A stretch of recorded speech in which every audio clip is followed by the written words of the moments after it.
나오죠.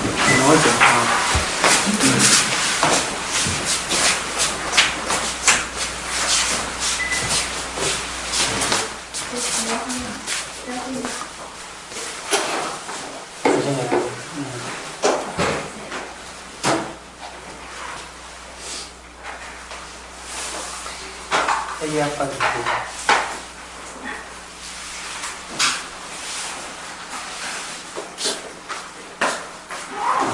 자, 시작하겠습니다.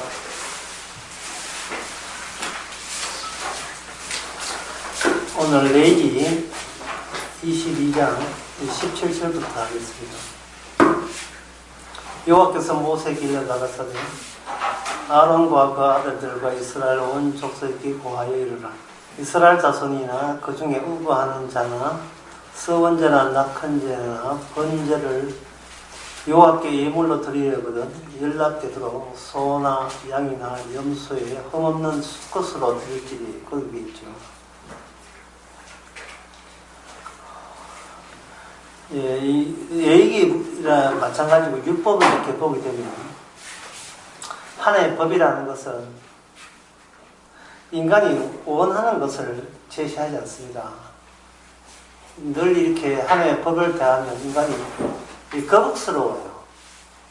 평소에 인간은 자기가 하고 싶은 대로 살거든요.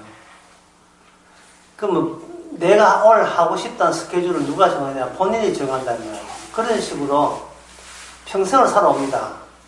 내 인생은 내가 알아서 정하고 내가 정해놓은 그 일을 내가 함으로써 나 사는 즐거움과 보람을 얻겠다.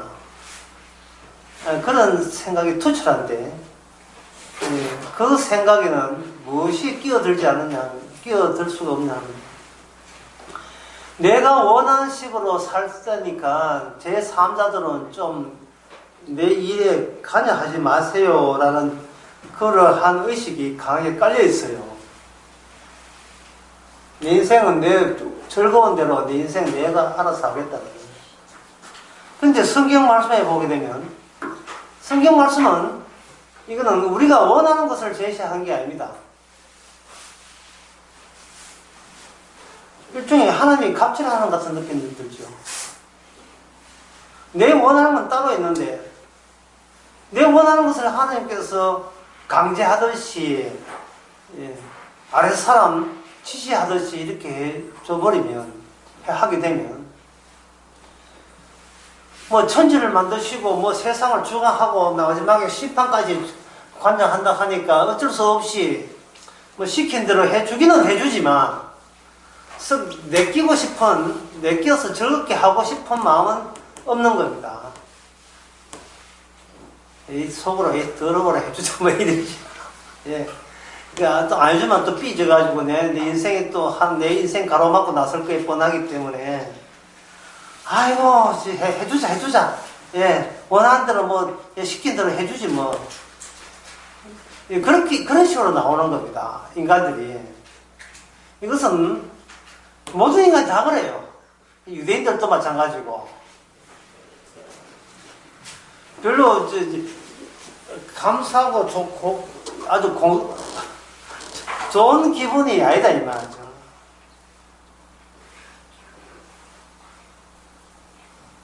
그래서 기껏 인간 쪽에서 내세우는 협상이 이런 거예요. 하나님이 원하는 것을 내가 하기 싫다라도 억지로 해줄 테니까 그 일이 성사되고 난 뒤에는 이제 내가 원하는 것을 하나님께서 소원 들어줄 거요 말 거요 이런 식으로 나오는 거죠. 이런 식으로 일해 주는데 공짜는 없다 이런 식이에요. 예. 하나님의 일을 억지로 해줄 테니까 그 반대 거꾸로 내가 원하는 것은 하나님께서 좀 들어주셔야 우리 관계 계속 유지될 수 있습니다 하는 식으로 이제 나오는 겁니다. 그러면 우리가 원하는 게 뭐냐? 우리가 원하는 거죠. 뭐 우리 가정 행복하고 건강하고 사업 잘 되겠지. 뭐 그거죠. 하나님께서 이렇게 우리가 원하지 않은 일을 제시한 이유는 이미 우리 인간이 하나님 보시기에 정상이 아니기 때문에 그래요. 이게 베린 자식이거든요. 배려보낸 자식인데 하나님은 아는데 인간이 본인이 본인을 망가졌다는 것을 인정을 안 하려고 하는 겁니다. 본인이. 얼마나 선교할 생각을 했지. 선교사 나가는 내 인간이 정상이 아닌 것을 선교사 본인이 인정을 안 하려고 해요. 신학교에서 목사할 생각은 하지 말고 목사하겠다는 내가 이게 정상이 아니고 이게 망가졌다는 생각을 안 하고 있는 게 문제다 이 말이에요. 근본적으로 어디 있느냐 하면은 이 몸을 하나 두고 내가 이 몸을 내 몸이라고 앞에 넷째를 붙여 나의 몸이라는 걸 앞에 붙여가지고 내 이 몸이니까 내 몸은 내가 알아서 쓰겠다는 겁니다. 이 고집이 있어요. 근데 하나님은 뭐냐면 그 몸은 네 것이 아니고 내 것이라고 하나님의 속한 몸이라고 또 이렇게 가져가는 거예요. 중간에 몸이 죽을지 이 몸이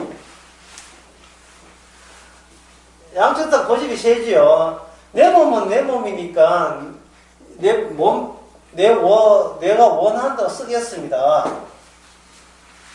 주님은 이 몸은 다 쓰일 몸이 따로 있다는 겁니다. 너의 만족과 네 평안과 행복을 위해서 네 몸이 있는 게 아니고 네 몸은 달리 쓰일 용도가 있다는 겁니다. 이 몸이.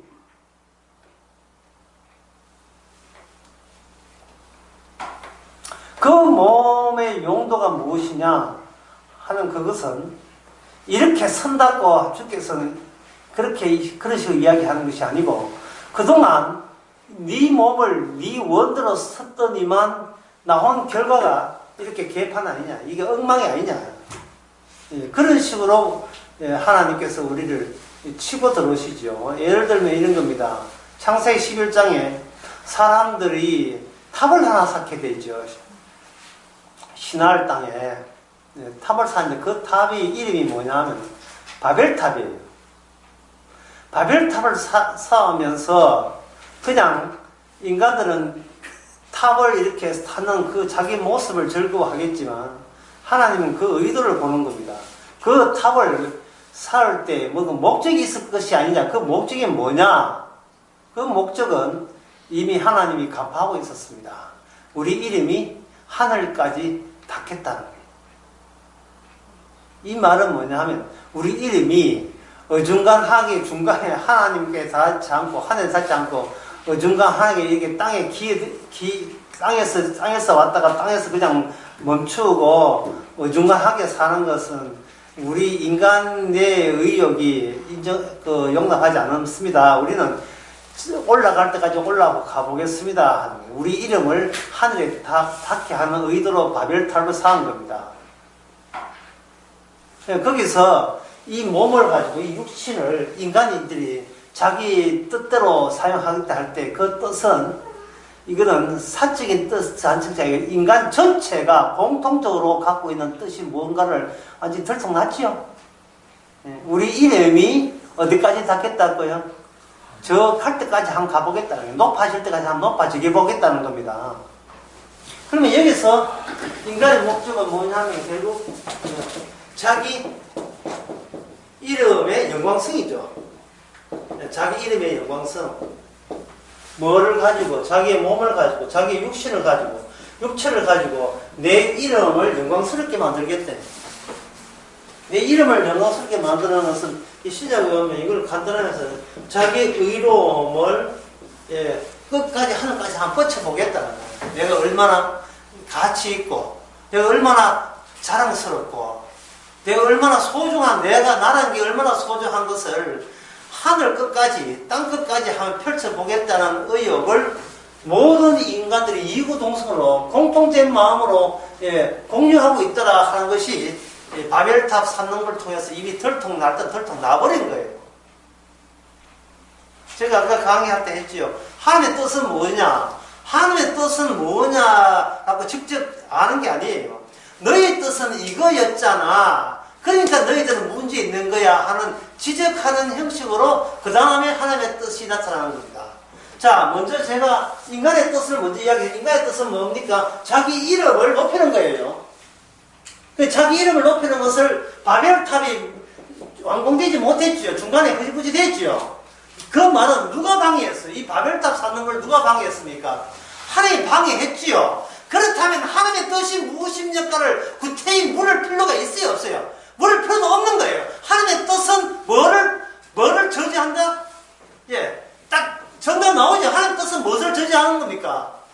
내 이름이 높아지는 것을 저지하는 그것이 곧 뭐다? 하나님의 뜻인 거예요. 별로 어려운 것도 없어요. 어렵지 않습니다. 하나님의 뜻은 내 몸을 가지고 내가 잘 되는 식으로 나가는 것을 저지하고 그걸 용납하지 않은 그것이 뭐라고요? 하나님의 뜻이. 그게 하나님의 뜻입니다. 내 교회가 잘 되는 것은 그 교인들이 다 이구동성 원하는 거예요. 그러면 그 교회의 하나님 뜻은 뭡니까? 제가 기본 문제 이야기했으니까 이제 응용 문제 답변할 차례죠. 하나님 뜻은 뭡니까? 그게 바로 그 뜻을 저지하는 게 하나님 뜻이죠. 그 뜻을. 교회 펜달 커도 그 안에 누가 들어있습니까? 그 교회 교인들의 자존감과 자기 이름이 들어있죠. 일종의 바벨탑이잖아요. 그걸 저지하는 게 하나님 뜻이잖아요. 전혀 어렵지 않지요. 하나님의 뜻은 인간이 이미 범죄하고 난 뒤에 죄인인데 인간은 자꾸 자기가 죄인이라는 것을 거부해요. 이미 하나님께서 규정했는데 의인은 없는 애 하나도 없다고 규정했는데 인간은 잘난 맛에 살아가고 있는 거예요. 그러면 하나님의 뜻이 세밀하게 우리에게 계속 추가적으로 준다는 이 말은 계속 찾아온다는 이 말은 우리가 근원적으로 뭐가 죄인 줄을 모르고 있다는 것입니다. 모르고 있는 거예요. 죄라는 것은 본인이 스스로 혼자서 끙끙 앓으면서 죄가 무엇인가를 알아낸다고 죄가 아니고 자기 자신에 대해서 지적하는 것에 대해서 반대할 때에 비로소 죄라는 것이 비로소 드러나는 겁니다. 내가 스스로 분석해서 죄를 아는 게 아니라 어떤 특정한 타인에 대해서 소리한다든지 관심 없는 그게 죄가 되는 거예요. 바벨탑 창세기 11장이죠. 그럼 12장에 누구 이야기 나올까요? 창세기 12장에 누구 이야기 나옵니까? 아브라함 이야기 나오죠. 그럼 아브라함 이야기 나온다는 말은 창세기 11장의 상황이 아브라함은 결국 누구 이름을 들고 등장한 거예요. 인간의 자기 이름이 아니고 인간의 몸 여기 6이죠. 인간의 몸 6을 긍정하는 자기 이름이 아니고 아브라함이 등장하는 것은 이거는 인간의 이름과 반대가 되는 게 누구 이름입니까? 네? 주의 이름이죠. 주의 이름, 언약의 이름, 또 여호와죠.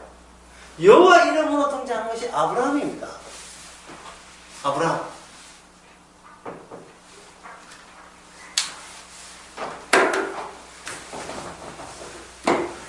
처음에 이름이 아브라함이 아니었습니다. 그냥 아브라함이었습니다. 아브라함은 6의 이름이에요. 아브라함은 본인의 이름입니다.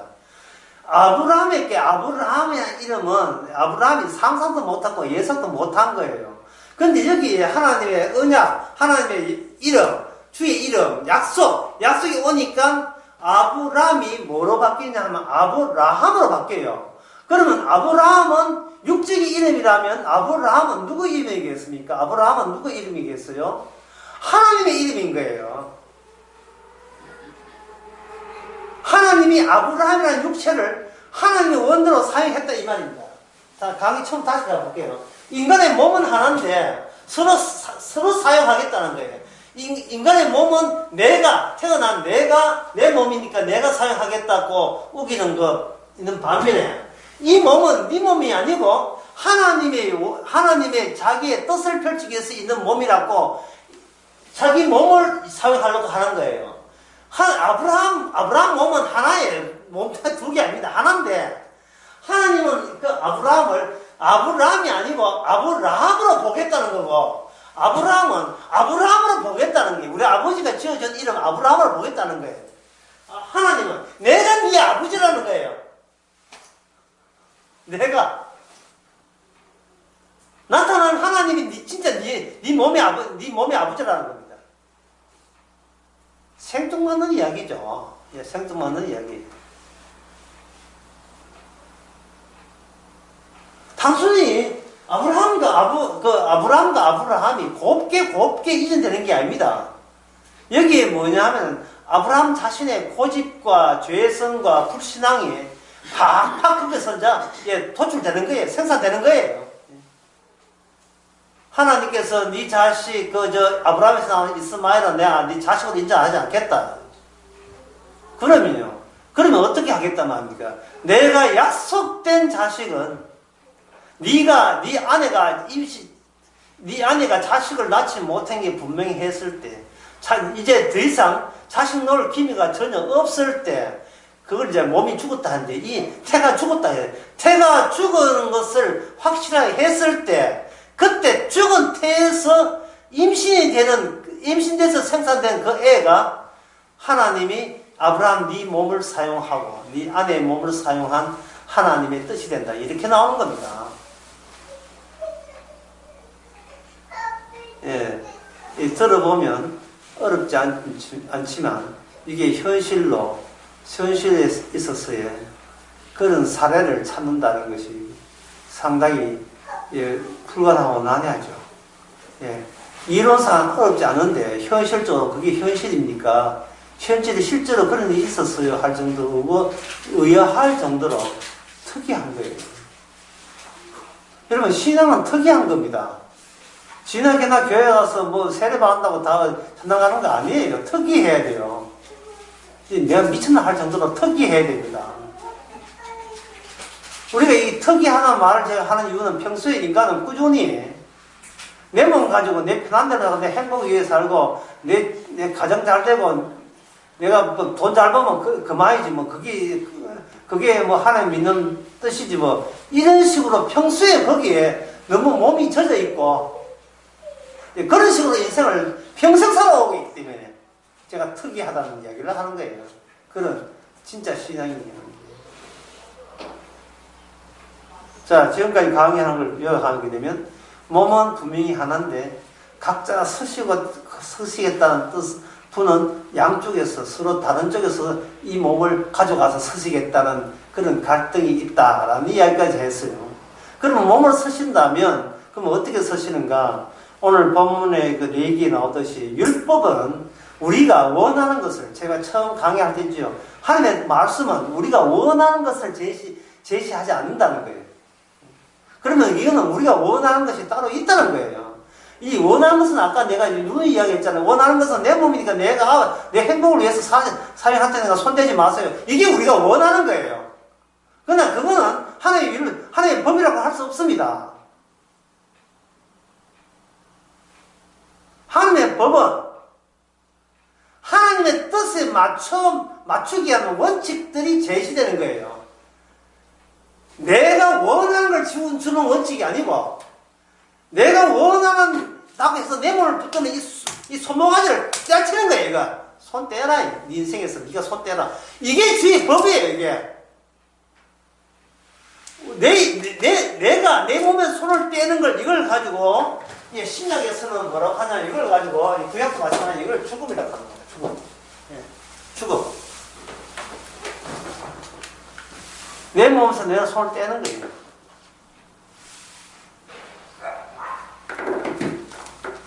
이 갈라디아서 6장 8절의 말씀을 제가 한번 읽어 드릴 테니까 이 죽음이라는 게 왜 필요한지가 나옵니다. 갈라디아서 6장 8절에 보면 자기 육체를 위하여 심는 자는 육체로부터 썩어진 것을 거두고 성령을 위하여 심는 자는 성령으로부터 영생을 거두리라. 자기 육체를 위해서 자기 육체를 붙들고 살아가는 사람은 썩어진 것 거둔다. 그러니까 이건 뭐냐 하면 네가 살았다 하는 이름은 있으나 네 육체를 네 원대로 사용한다면 그건 산 게 아니고 살아도 산 게 아니고 이미 죽어 있는 상태다 이 말이죠. 따라서 죽어 있는 상태에서는 인간이 자기 육체를 자기가 관리해봐야 그것이 생명이 될 수가 없어요. 그럼 어떻게 해야 되는가? 성령을 위하여 심잖아요. 성령을 위해서 심다는 것은 육체를 넘겨주는 거예요. 제 육체가 아니고, 이거, 원래부터 주인이 따로 있습니다 하고, 주님한테 내 육체를 인수인계하고 넘겨주는 거예요. 넘겨주게 되면, 우리가 하는 것은 뭐냐 하면, 내가 저절적으로 닥치는 게 아니고, 설치되는 게 아니고, 우리는 그 성령님이, 하나님이 내 육체를 갖고 있는 그 결과물이 되는 겁니다. 하나님이 예수가 우리는 그 결과물을 따먹는 식이에요. 하나님이 이 몸을 다루었고, 우리는 그 몸에 의해서 얻어진 것을 그냥 누릴 뿐입니다. 가게에 일어났는데 손님 오고 안 오고 하는, 우리가 예순다고 될 문제가 아니에요. 주께서 손님 보내주면 그 덕으로 밥 먹고 사는 거고, 손님 안 보내주면 못 사는 거지. 그렇지. 그럴 때, 오늘 하루를 육체를 위해 했는지, 아니면 성령을 했는지 어떻게 하느냐 하면, 주께서 다 장사하고 뭐든 주께서 하셨습니다. 우리는 주님의 덕분에 오늘 또 수입이 짭짭하게 괜찮습니다. 이런 식으로, 이 몸을 하루 종일 움직였던 이 모든 움직임에서 주님이 주신 능력으로 움직였다는 것을 인정하는 거예요. 결과적으로. 얼굴들을 보니까 평소에 매일같이 그렇게 사시던, 지금 사시는 얼굴 같은데, 평소에 그렇게 살고 있습니까? 그 사는지 안 하는지 어떻게 아느냐? 걱정되면 자기 육체를 위해 심은 넘기고, 예. 걱정을 안 하고 살면 그거는 성령께서 하시는 거지. 걱정한다는 뭔가 내 뜻대로 고집을 부린다는 뜻이거든요. 이 고집 부린다고 일이 되는 게 아니에요. 자, 다시 이 본문 들어와서 정리하게 되면, 몸은 하나인데 서로 사용하겠다는 분이 양쪽에 따로 계시다. 그러면 하나님은 몸을 사용할 때 어떤 식으로 하느냐? 율법을 주신다. 근데 그 율법을 주실 때 그 율법 내용은 내가 내 몸을 이렇게 했으면 좋겠다는 그 뜻과는 완전히 배치되는, 전혀 그것과 일치된 점이 없는다는 거야. 하나님의 숨겨진 뜻을 위해서 네 몸을 사용하겠다는 겁니다. 그 중에 하나가 여기 19절에 보면, 네가 소나 양이나 염소와 흠없는 걸 들을 때 수컷으로 들으라 되어 있죠. 수컷으로 들으라. 보통은 이 대목을 사람들이 이 성경을 보면서 하나님께서 하여튼 인간의 재물은 되게 좋아하시는구나. 예, 역시 하나님도 뇌물 좋아하기는 마찬가지. 인간하고 똑같네. 아, 이제 소나 양이나 뭐, 예, 드리면 복 받겠지. 우리는 그렇게 생각해요. 그래, 이 구약이니까 이걸 신약의 교회에다가 뭘 하냐. 하나님께서 돈 바치면 하나님 돈을 받으시고, 여러분 이렇게 30배, 60배, 100배로 갚아줍니다. 이런 식으로 교인들이 은근히 원하고 있어요. 예. 작은 돈을 들었는데 큰 게 나왔다. 예. 좀에 들었는데 30배, 60배, 100배. 예. 그게 크게 들어왔다. 이거는 그 세상 말로 이게 뭡니까? 돈 먹고 돈 먹기 아닙니까? 예. 앞에 뭐 태워라 이 말이죠. 태우면, 예. 태우면 30배 된다는 거예요. 뭐든지 약간의 마중무력하죠. 뭐 하나 바쳐야 그 바친 걸 보고 30배가 나를 제일 30배가 나올 수 있는 유일한 근거가 있어야 되지 않느냐 이 말이에요. 그거에 대해서 서영춘이라는 코미디에 잘 이야기했어요. 예. 인천 앞바다가 사대가 되어도 뭐 없이는, 예, 컵이 아닙니다. 꼬프 없이는 못 마시나요? 꼬프 없이는 못 마시는 거예요. 그냥 보지 말고 뭔가 얘가 1,000이라도 하게 되면, 아달이 되면 6,000원, 예, 30배니까 3만원 하든지 된다는 거예요. 그게 교회가 뭐냐면 이거 도박판이에요. 예, 또 주식하는 거와 마찬가지예요.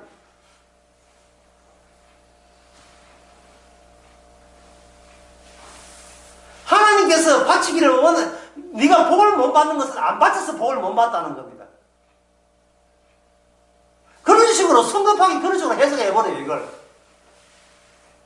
그런 식으로 해석을 하게 되면 결국 이랬냐 하면은, 하나님께 뭘 바쳐도 내 몸은 내가 관리하는 방법 중에 하나가 되어버려요. 하나님이 이용해서 내가 원래 나는 잘 되기를 원하는데 내가 힘이 좀 받치니까 하나님께 뇌물을 주게 되면 하나님은 전지전능한 분이니까 내 뇌물을 받으시고 앙심이 계신 분이니까 그게 섭섭하게 입다고 계시는 분은 아닐 거고 네 정성이 가력하구나 해가지고 30배 60배 주신다 이 약속을 믿어라 믿습니다 하고 믿으면 안 믿으면 안 돼 믿으면 그만큼 실제로 하나님이 살아계심을 증거를 손에 쥐게 될 것이다 이래 보는 거예요. 결국은 이거 뭐 하나님이 인간의 자기 뜻에 놀아나는 거죠. 그러면 제가 이야기한 이 몸은 누구 것이 되니까 좀 더 자기 것이 유지되고 이것은 곧 무엇을 뜻하느냐 하면 처음 이야기했듯이 인간은 무엇을 원한다 했습니까? 인간의 뭐 근본적으로 뭘 원해요? 자기 이름이 잘 되는 것, 자기 자신이 잘 되는 걸 원한다는 인간이 자기 이름에 대해서 지금도 인간은 못 돌아설 수가 없어요. 자기 잘 되는 데서 이거 발을 뺄 수 있는 인간은 아무도 없어. 하나님께서 여기서 뭐 하냐면 소나 양이나 염소나 흠없는 걸 들이대 반드시 수컷으로 드리래요. 수컷. 암컷이 아니고 수컷으로 드리라. 그러니까 이게 하나님이 아이고 뭐 잡수시는 마음이 암컷 수컷 가지 말고 인간의 주는 대로 받으시면 안 됩니까? 라고 하는 것은 그거는 네 생각이에요. 네가 평소에 네 몸을 생각할 때 그렇게 안일하게 한 거고 하나님께서는 네 몸을 가지고 수컷이란 반드시 제물을 드릴 때는 수컷으로 드려라. 네 몸은 하나님의 뜻 안에 있는 수컷이어야 한다는 뜻과 관련성 지어야 된다는 관련성이 있어야 된다는 걸 하나님이 고집하고 있는 거예요. 그걸 분명히 하고 있습니다.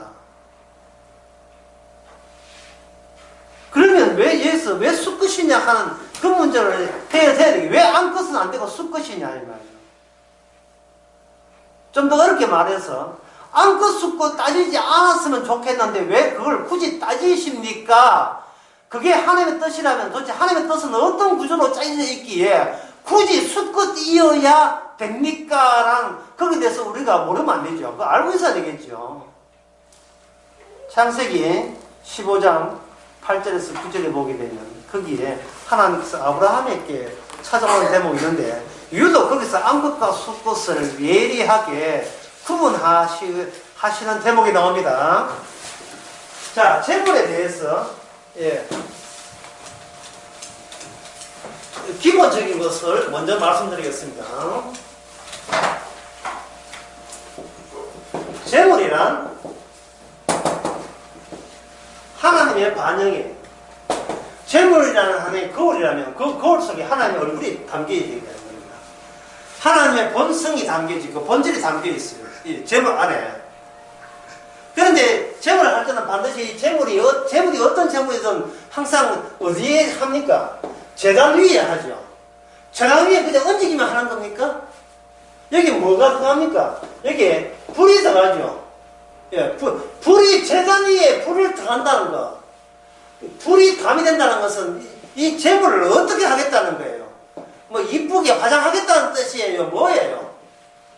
제물이 분명히 있잖아요. 있는데 그 홀랑 다 태우겠다는 겁니다.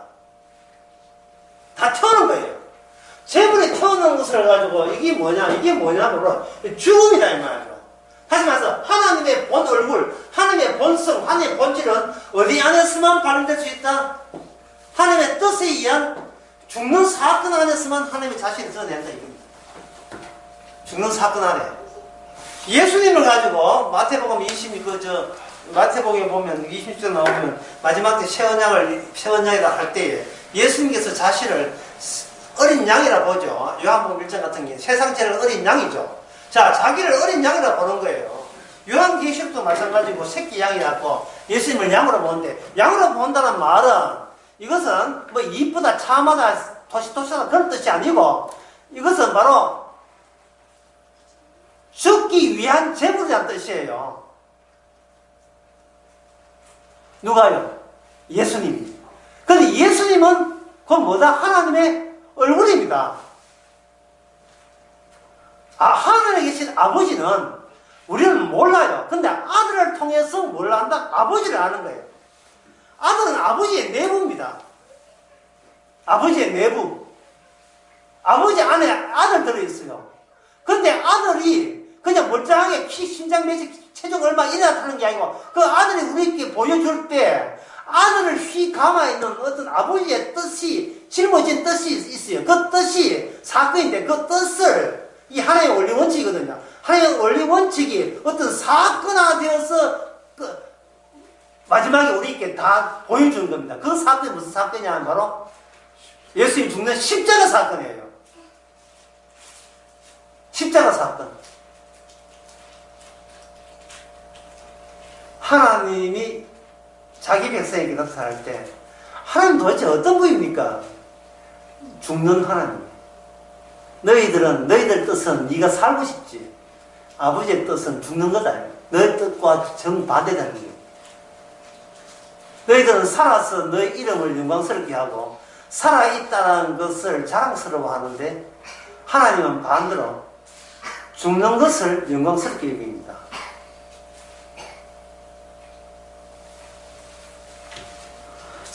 그래서 살고 싶은 사람들은 하나님을 모르는 사람이죠. 만날 수도 없는 거고요.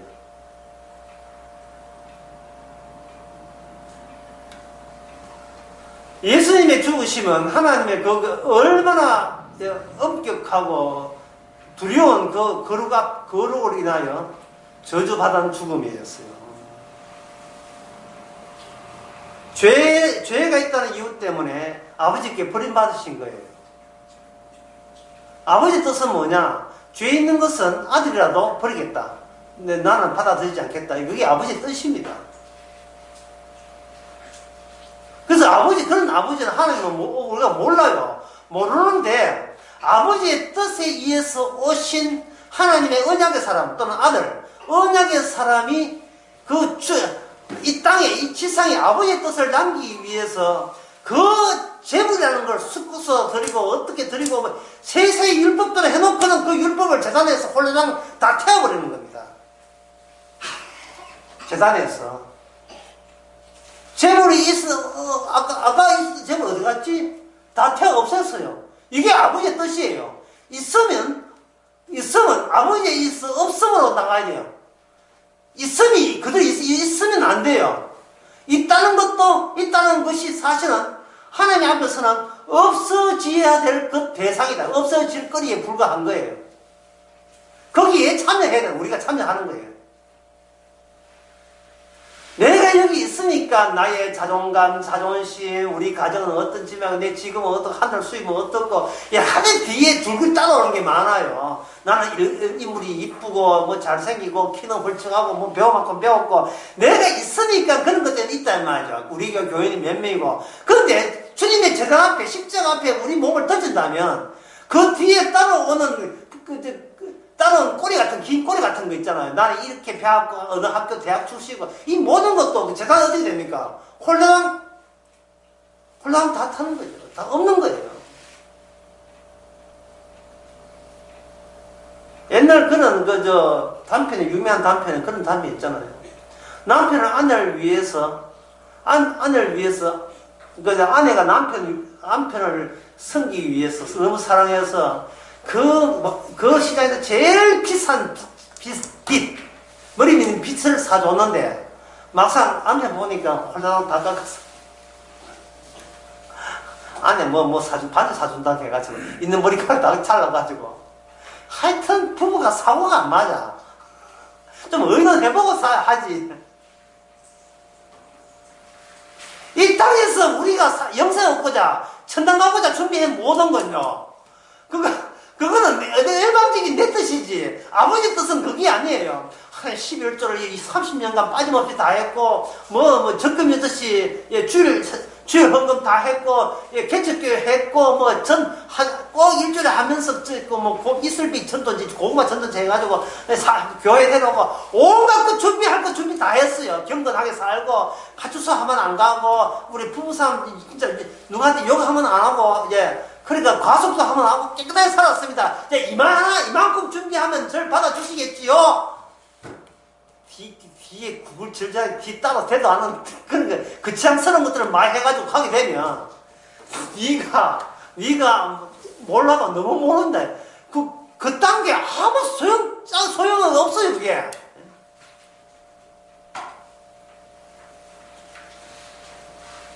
살아서 뭘 하겠단 말입니까? 이거 그냥 죽인 대로 죽어가면 그만이지. 뭐. 죽을 때 죽더라도 이유는 알고 죽어야 되지 않습니까? 하나님의 말씀은 재물을 바치라는 말은 너는 이 재물처럼 같은 운명에 지나지 않는다는 것을 재물로 통해서 알려주는 겁니다. 그리고 너를 구원하기 위해서 합류되는 메시아가 오는데 그 메시아도 너하고 똑같이 이 땅에서 죽어야 될 운명이다. 그러면 구원받아야 될 너도 죽고 구원시켜주러 온 메시아도 죽고 따라서 그 둘이 합해서 하나님의 재물이 되는 겁니다. 사도 바울이 이야기했죠. 내가 그리스도와 함께 십자가에 못 박혔나니 십자가는 그 재물에 예수님도 계시지만 사도 바울도 거기에 함께 죽는 겁니다.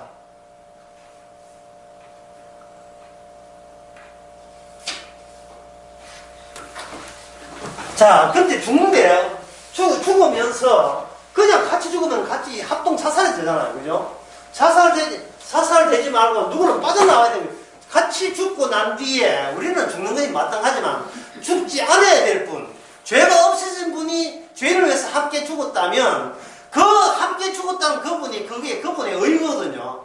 그래서 그분은 그 의는 부활로 이어져야 되는 거예요.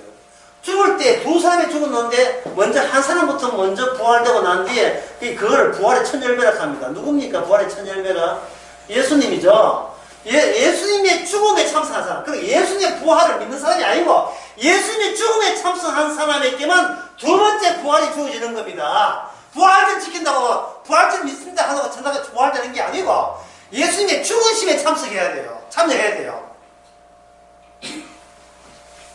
같이 죽고 난 뒤에 동반자서 같이 죽고 난 뒤에 한 사람이 살아난 그분이 죽은 사람을 살려주는 방식이다 이 말입니다.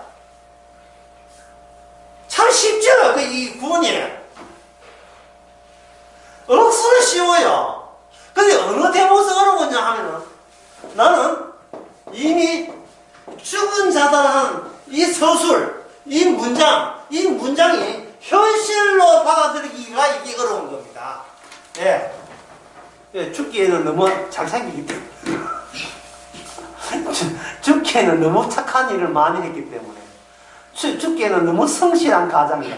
예, 성실한 주부고, 훌륭한 어머니가 되고. 내 죽으면 자식들 걱정돼서 나는 계속 죽은 자 되기 싫어. 예. 아직도 내 친구들은 낚시 놀러 가서 놀러 가는데 내 죽으면 죽은 자한테 낚시 놀러 가면 아무도 안 오잖아.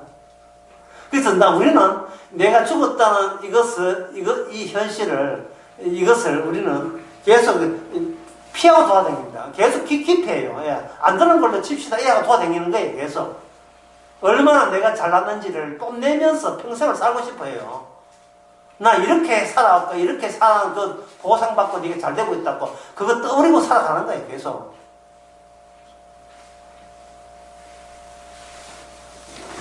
자, 그렇다면 여기서 아까 우리 배웠는 거 다시 해봅시다. 같이 죽을 때 예수님은 같이 동반자살 때 예수님은 죽으면 뭐냐면 주의 이름으로, 하나님 이름으로, 아버지 이름으로 죽잖아요. 그럼 우리는 죽을 때는 누구 이름입니까?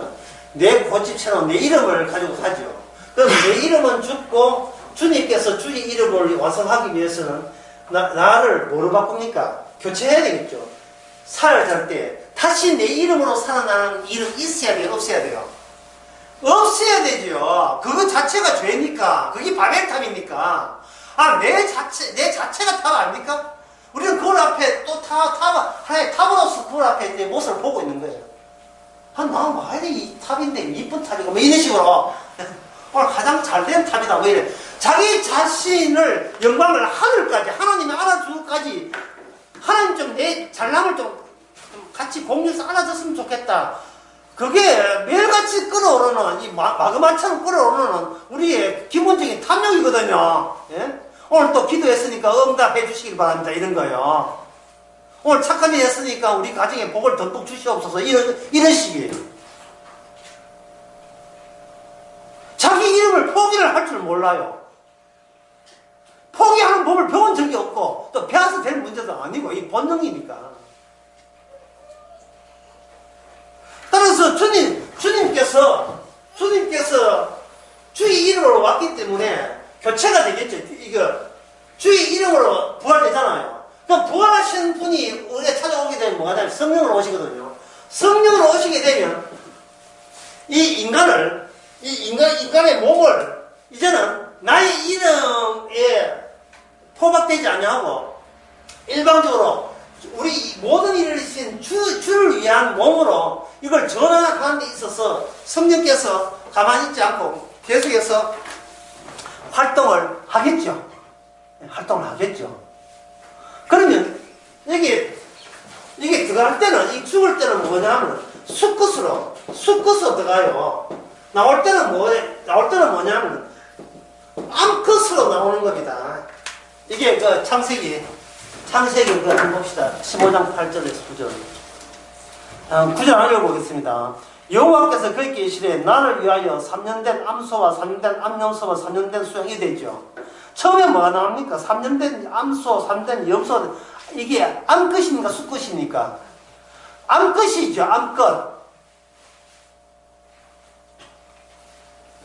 원래 하나님께서 창조할 때, 인간을 창조할 때 여자를 먼저 창조한 게 아니고 남자를 먼저 창조한 거예요.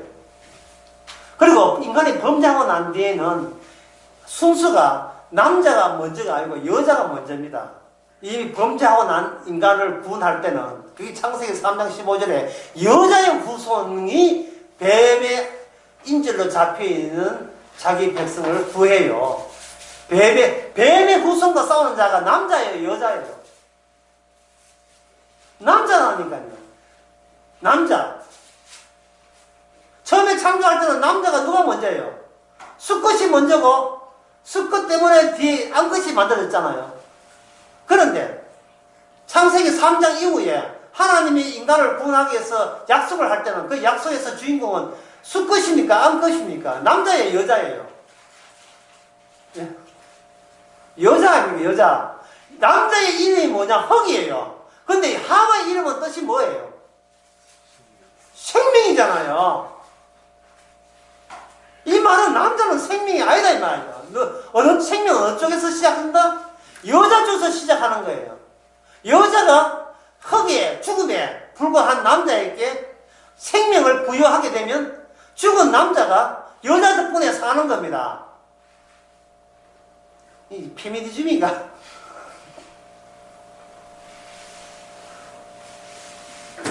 그게 여자의 후손이에요. 여자의 후손. 예수님은 여자의 후손이에요. 여자가 예수님 낳았다는 말이 아니고 예수님 자신을 표현하기 위해서는 남자가 아니라 여성이 필요했다는 겁니다.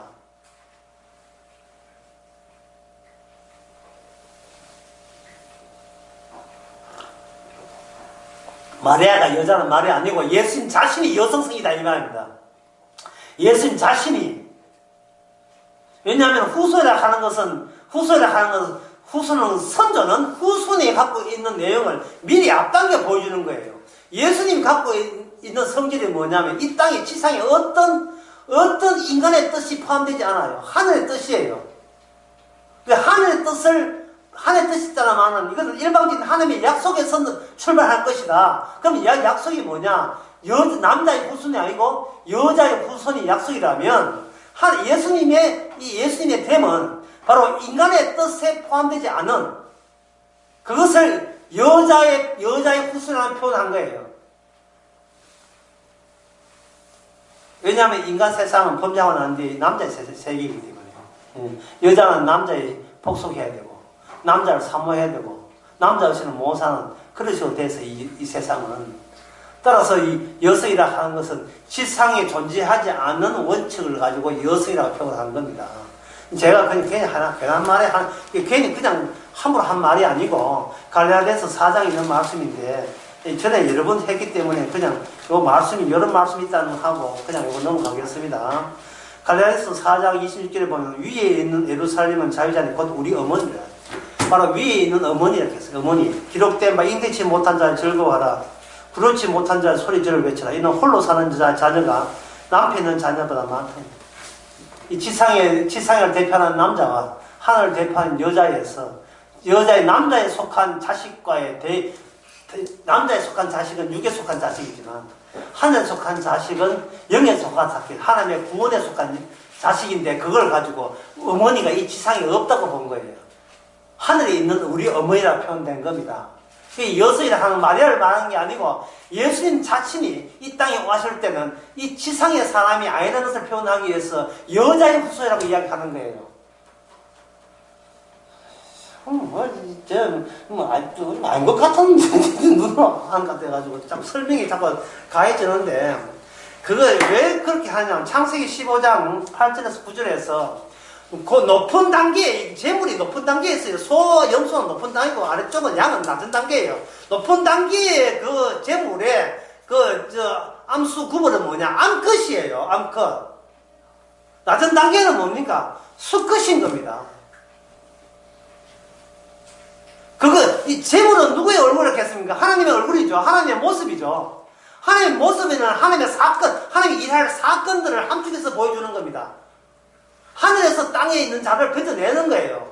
건져내는데 거기 함축되어서 바로 재물의 형식으로 우리에게 알려주는, 재물의 형식을 알려주는 거예요. 재물의 형식으로. 그게 아브라함 언약이거든요. 이게 아브라함 언약이라고. 근데 레이기 있는 것은 뭐냐면, 이건 아브라함의 언약의 전개 과정에서 세밀화된 모세 언약에 속한 것을 오늘 레이기가 보고 있는 겁니다. 여기 보면, 소나 염소나 소의 양이나 염소 할 때는 반드시 흠없는 수컷으로 들으라 이 말은,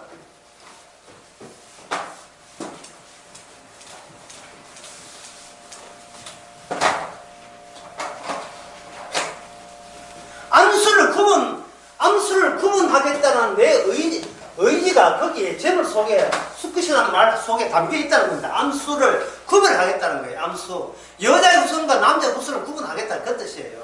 성경에 창세기 3장에 보면 여자의 후손 나오죠. 그게 남자의 후손 나옵니까, 안 나옵니까? 안 나와요. 뭐라고? 여자의 후손과 대결하는 것은 남자의 후손이 아니고 뭡니까? 뱀의 후손이에요. 뱀의 후손. 그런데 이게 왜 뱀의 후손이야? 인간 전체가, 남자든 여자든 인간 전체가 어디에 속했다? 마귀에 속한 거예요. 여자의 후손은 하늘에 속한 겁니다. 지상에서 제사 드릴 때, 지상에서 수컷으로 드린다는 말은, 수컷으로 드리는 이 재물은 보다 상위, 높은 위치, 위상의 차이죠. 위상의 차이에 의해서 이들의 운명이 바꾸어지는 예비 단계에서 반드시 수컷으로 드려야 되는 거예요. 수컷에서 결국 어디까지 가요? 암컷으로 가야 된다. 이거는 땅에서 드리는 제사로서 완성되는 것이 아니고 땅에 속하지 않는 분의 제사로서 이 제사가 완성이 된다는 것을 뜻하는 겁니다. 나타내는 겁니다.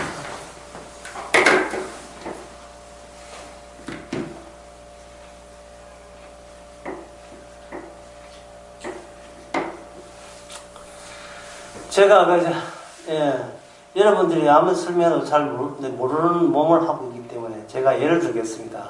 이건 좀 유치한, 아직 개가 유치한 거지만 잘 들었어요. 어떤 사람이 편의점에 가 주머니에 빵을 이렇게 집어넣었어요. 빵을 주머니에 넣고 동네 한 바퀴 돌고 30분 뒤에 그 빵이 있던 자리에, 그 빵을 처음에 주머니였던 그 자리에 다시 그 아저씨가 그 자리에 서 있다고 한다면, 여러분, 빵이 입장에서 빵이 위치가 바뀌었어요, 안 바뀌었어요? 안 바뀌었죠. 뺑 돌다 그 자리에 왔기 때문에. 예. 그런데 위상은 어떻게 돼요? 위상은 어떻게 돼요? 선반이 있는 빵이 어디에 있어요? 그 사람 주머니에 있죠. 그게 위상의 변화잖아요. 신약이 보면 구원을 받을 때 어떻게 구원받아요? 예수 안에서 구원받는 거거든요. 예수님 주머니 안에서 구원받는 거예요. 그런데 사람들 와가지고, 아저씨 빵 봅시다. 빵 보니까 단팥빵이라.